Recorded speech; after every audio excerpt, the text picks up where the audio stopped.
La Asamblea Nacional del Poder Popular aprobó el 13 de diciembre de 2022 una ley de expropiación forzosa por razones de utilidad pública.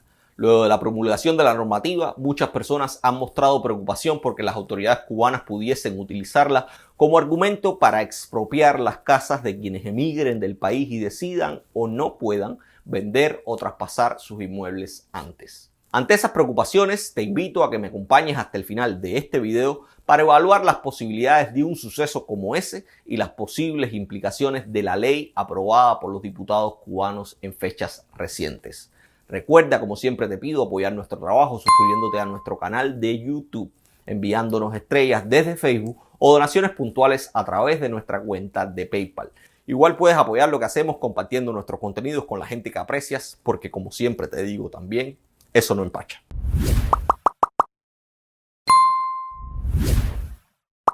Lo primero que habría que decir es que con la ley de expropiación las autoridades cubanas no han legislado sobre nada nuevo. Más bien lo que han hecho es perfeccionar la regulación de una institución que existía en Cuba incluso antes de 1959 y que también existe en otros países como los Estados Unidos. La expropiación forzosa, o como le llaman los norteamericanos, el eminent domain. Lo que sí es novedoso en la ley de expropiación forzosa aprobada recientemente en Cuba, entre otros elementos, es que especifica con mayor detalle los casos en que se puede expropiar y el procedimiento que deberán seguir las autoridades para hacerlo. Dentro de esas causales no se encuentra la emigración, pero sí destaca el establecimiento o ampliación de zonas especiales de desarrollo económico o zonas de interés turístico. La inclusión de una causal como esta en la nueva normativa permitiría la expropiación casi automática de los inmuebles ubicados en las zonas que el poder cubano determine como zonas de interés para el desarrollo turístico. Desde antes de la aprobación de esta ley ya se habían producido algunos conflictos entre pobladores de estas zonas y el gobierno cubano. Destaca lo ocurrido en el poblado pesquero El Ramón del municipio de Antilla, en la provincia de Holguín, cuando algunos pobladores del lugar se negaron a ser removidos luego de que el gobierno decidiera construir hoteles en la zona y entregar a esos pobladores nuevas viviendas alejadas de su fuente primaria de sustento, el mar. Si quieres saber más sobre los elementos más llamativos que fueron incluidos en el proyecto de ley de expropiación forzosa, te invito a que consultes un texto que publicamos hace meses en El Toque y que analiza este y otros particulares. Te dejo el link en la descripción del video. El gobierno se va a apoderar de las casas con esas leyes, ya verás. Evidentemente es algo que tiene que preocupar. Evidentemente es algo que puede venir en el camino y si a usted no le preocupa, debería hacerlo. Si el gobierno cubano puede o no disponer de las viviendas en Cuba cuando lo decida, no depende de las nuevas leyes que se aprueben o que se aprobarán en el futuro. Eso depende del hecho que en Cuba no existe un Estado de Derecho y por ende la ley no es límite o autorización para ninguna decisión tomada por el poder. Cuando las autoridades cubanas han decidido disponer de los bienes de cualquier ciudadano, lo han hecho sin mucho miramiento y lo han justificado con otros mecanismos que no necesariamente tienen que ver con la expropiación forzosa. Entre otras cosas, porque la expropiación forzosa implica que las autoridades tengan que compensar a las personas que sean expropiadas. Por el contrario, la confiscación, una institución diferente, no implica la obligación del Estado de compensar a las personas que han sido desposeídas de sus bienes, porque es entendida como una sanción y no como un mecanismo para lograr un beneficio colectivo. Si quieres saber la diferencia entre confiscación y expropiación forzosa, te invito también a que consultes un artículo que hemos publicado en El Toque Jurídico al respecto. Como en el caso anterior, también te dejo el link en la descripción del video.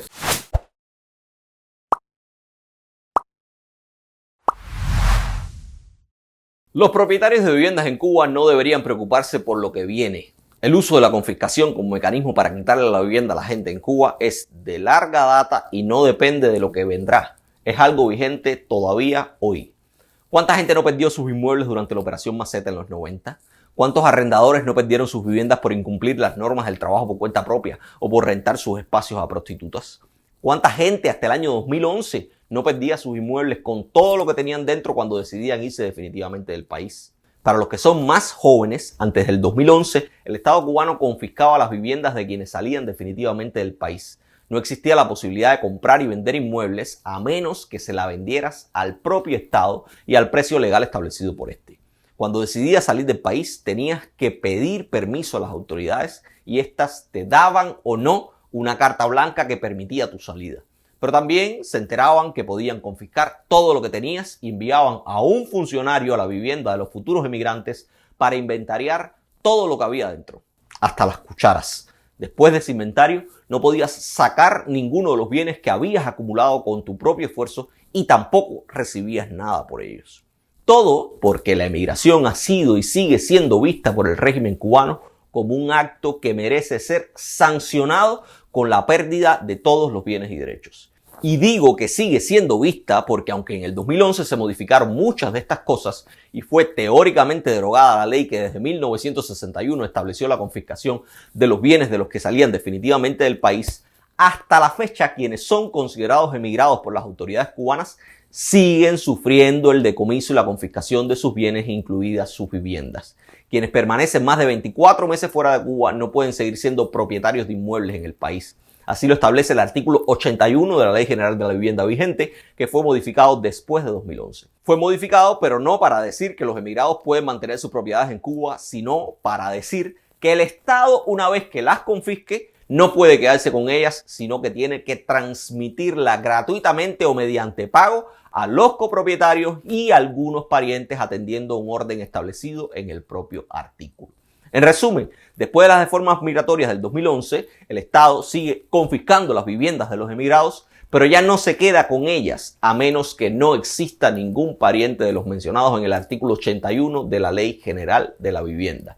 Pero el hecho de que el Estado no se quede con las viviendas confiscadas no quiere decir que el propietario original sí lo haga.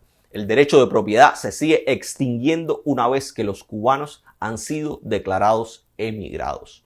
No obstante, también habría que decir que la situación actual, al menos normativamente, es mucho menos compleja que antes de octubre del 2020. En esa fecha y después fue ratificado en enero de 2022, el Ministerio de Relaciones Exteriores de Cuba anunció que se mantiene hasta nuevo aviso la prórroga automática y sin costo de estancia ininterrumpida en el exterior más allá de los 24 meses establecidos, manteniendo así la condición de residentes en el territorio nacional, para todos aquellos que en marzo del 2020 o con posterioridad podían o debieron haber sido declarados emigrados.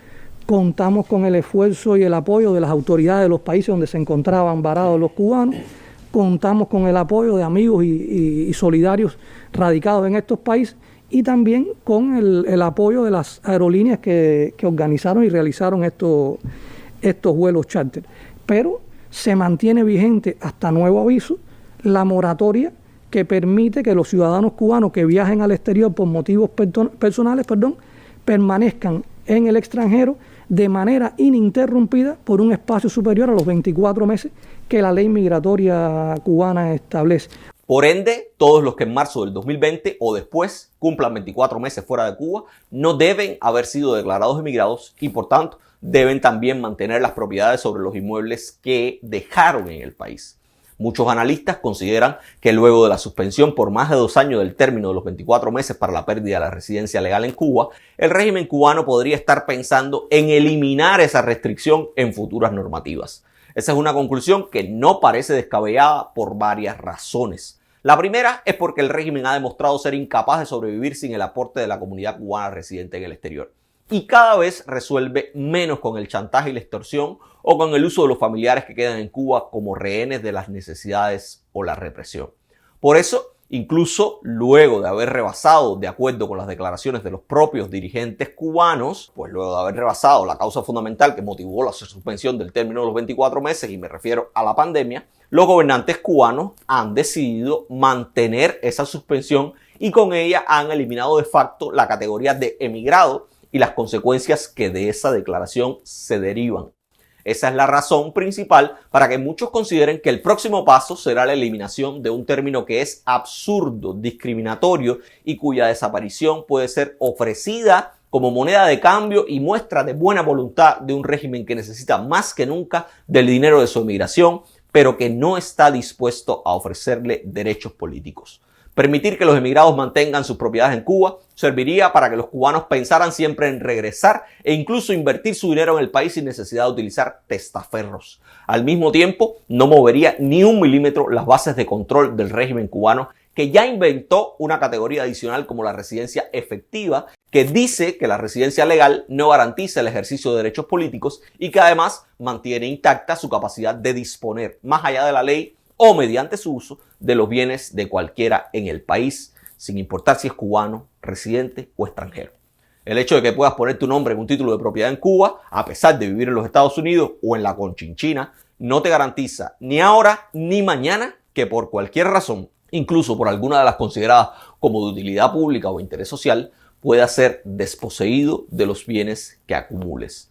Con independencia de la ley de expropiación o de cualquier otra normativa que se emita en el futuro, todavía hoy está vigente en el país el Decreto Ley 149 de 1994, el mismo que permitió que en los 90 muchos macetas fueran privados de sus casas, carros y bienes, el mismo que autoriza al Ministerio de Economía y Planificación a confiscar, y cito textualmente, los bienes e ingresos adquiridos por personas que directa o indirectamente o por intermediación de terceros incrementen sin causa legítima el patrimonio en cantidad desproporcionada en relación con sus ingresos lícitos. El mismo que viene como anillo al dedo para lograr lo que ha sido una premisa del régimen cubano, traducida incluso al texto constitucional de 2019: evitar que se acumulen riquezas en manos privadas.